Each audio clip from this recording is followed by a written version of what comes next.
Hey folks, I'm Andre, also known as Meddler. And I'm Paul, aka Pabro, the newish EP for League. Today is Thursday, August 8th, so as usual, anything that happens after today won't be covered. Now, for this dev update, we'll be doing something a little different.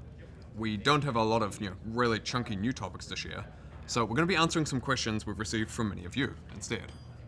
We'll be back with a regular dev update in September though. So, let's get started. Okay, so question for you, Paul. Okay. From a player in North America. I've been playing Swarm since its release. Will it be permanent? What about Arena? All right. At the time of this recording, you have all spent over 49 million hours fighting the Primordians. We saw a lot of good player feedback, taking notes for future modes, especially from players looking for ways to play League outside of Summoner's Rift. We want to replicate all the fun and success of Swarm in new modes in the future, so thank you for playing. We haven't decided on Arena's future yet, but we'll be able to talk more about it in our State of Modes update, which includes coverage of Swarm, Arena, ARAM, and the future of modes in general in our next update. All right. So let's go on to this question from Korea. Streamers are having their games sniped by people looking to manipulate the game's outcome. What are you doing to fix this? So we do not condone this abuse, and we're serious about fixing it. We've just shipped some changes in patch 14.15 to make the penalty for declining queues more severe. First penalty now starts at 2 declines instead of 4, leads to a 5-minute suspension, that then ramps up to 30 minutes and then 12 hours. We want to see how this change lands.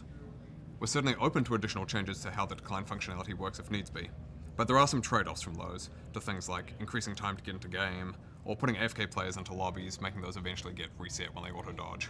So, keeping a close eye on the problem, open to further changes if needs be, but there's a bunch of complex trade-offs for us. This one comes from Europe. It feels like ADCs have taken over the game recently, and now I have to play the mid. Is this going to get changed anytime soon? So we made some changes to ADCs at the start of Split 2 to try and address some long-running satisfaction problems amongst ADC players. That's had some unintended consequences though, and we've seen ADCs get a lot more play and high MMR and pro play in other lanes. We've got some changes in flight right now that should be live by the time you see this video in 14.15 and 14.16 to bring their power back down. This is one of those cases where what we're looking to achieve and what we actually achieved didn't quite line up, unfortunately. But as with all these sort of situations, if we miss the mark on something, we'll go back, keep working on it, try and stick the landing better. So, from players in China, it feels like my games are decided by how many fill players there are, especially in Diamond Plus. Are there plans to make autofill players on each team equal? We care that when you load in, both teams feel like they have an equal chance of winning. So by the time you're hearing this message, we'll have shipped changes in mid-August that should better balance the amount of autofilled and secondary players in each team. Now, matchmaking is something we saw a lot of questions on, so we'll do a deeper dive in our next dev update. From Brazil, can you bring back honor opponents? Short answer, yes. In September, you'll be able to honor opponents again, and you'll be able to honor multiple teammates. We're making some other changes to the honor system as well. We'll talk about those more soon. Okay, next up we got a question from a player in LATAM. Are you doing anything to fix people inting my games? Not you specifically, Andre, but for everybody else on the planet, we definitely want to make changes here because it sucks when it happens to us too. It's a difficult space to get right, but we're making some changes to our detection systems to improve this. We'll have to focus more on a total set of behaviors across more games and things like selling items to buy fairy charms, wasting ult on cooldown, report rate over many games. We're gonna have to study a lot. This work is still ongoing, but we are optimistic that it should have a much higher success rate of detecting griefers. So we're expecting to trial this in the next few months. We also have a devlog that's out now that goes into more detail on both the honor system and our improved griefing detection, so stay tuned. All right, so this next question comes from Southeast Asia. My friends who are new to League are placed too high. They lose a lot, they get flamed, and they don't want to play. What are you doing to fix this? Okay, so there's 3 things we're working on right now.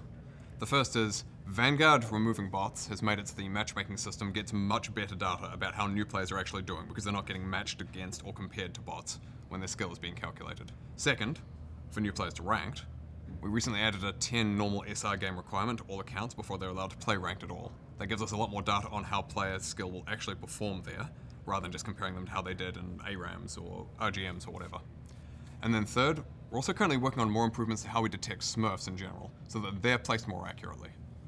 Here we've got a question from, well, actually a lot of players all over the place.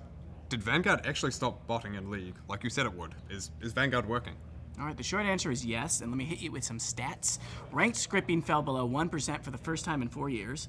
Only 1 in 200 ranked games has a scripter, and we have seen very few false positives, but several cases of accounts being stolen or shared with cheaters. Now, cheaters are running out of accounts, so please don't give them yours. Side note here, if you haven't already enabled email multi-factor authentication, please do. That'll really help prevent this. It'll help you a lot. There have been some integration bugs, mainly with old or vulnerable drivers or certificates, and we have seen issues with leaving your client running for long periods of time or launching on 2 machines. This can cause issues with Vanguard, and we're working to make sure these issues don't happen again. We haven't seen any Vanguard cause problems with boot looping or bricking machines, but let us know if you experienced it.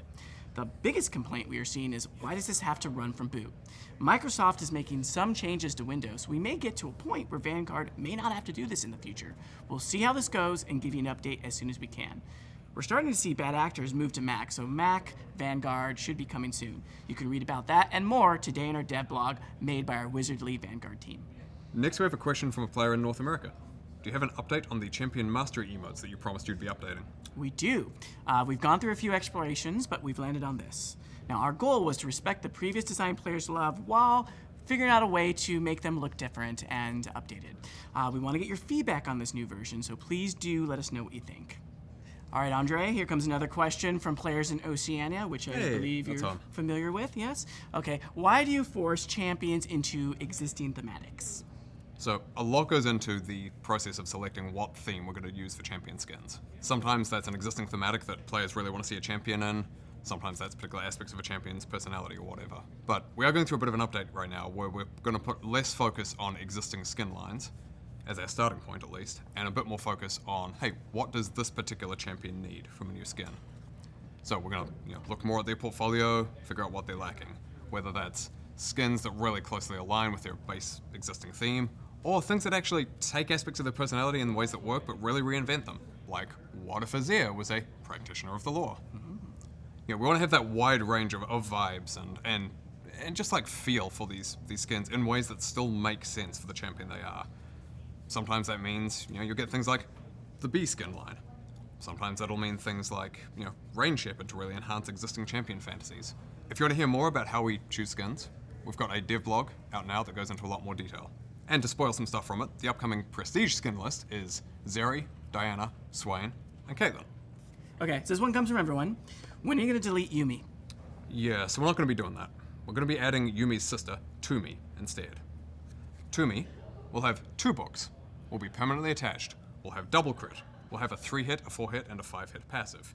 Multiple dashes, global ults, yes, multiple global ults, can transform into Lisa and has his entire kit when she needs it, and is also Yasuo and Yuna's sister. Alright, that's all we have for today. Let us know if you like this format, and we'll try it again sometime. Or if you like, we can try something completely different. Don't get too wild here. But also, don't forget to check out the dev blogs we mentioned today. We do want to take a minute to remind you that this October we'll be celebrating 15 years of League. We'll be sharing some stories from you, have some missions you can complete for free rewards, all as we ramp up for Worlds 2024. Thank you so much, and we'll see you on the Rift. Bye.